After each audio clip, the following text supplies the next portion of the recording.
கர்த்தருடைய வார்த்தை சொல்லுகிறது, எல்லோராலும் முழுவதும் மறக்கப்பட்டேன், உடைந்த பாத்திரத்தை போலானேன். சங்கீதம் 31:12. நம் வேதத்தில் 2 சாமுவேல் 9ஆம் அதிகாரத்தில் பார்க்கிறோம். சவுல் ராஜாவும் அவனுடைய குமாரனாகிய யோனத்தானும் பெலிஸ்தியரோடு நடந்த யுத்தத்தில் மரித்து போனார்கள். பின்பு தாவீது ராஜாவாக மாறினார். அந்த யோனத்தானுக்கு ஒரு குமாரன் இருந்தான். அவனுடைய பெயர் மேபிபோசேத். அவன் கால்கள் முடமாகி நடக்க முடியாத சூழ்நிலையில் ஊருக்கு வெளிப்புறமாய் பதுங்கியிருந்தான்.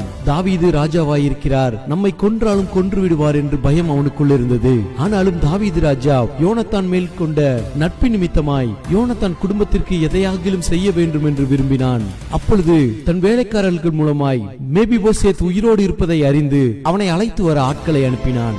மேபிபோசேத் தாவீதை கண்டவுடன் அவனை பணிந்து வணங்கினார். அவனுக்குள் ஒரு பயமும் கலக்கமும் காணப்பட்டது. ஆனால் தாவீது ராஜா, நீ பயப்படாதே, நான் உன் தந்தையினுடைய நிலத்தை உனக்கு நான் திரும்ப தருகிறேன்.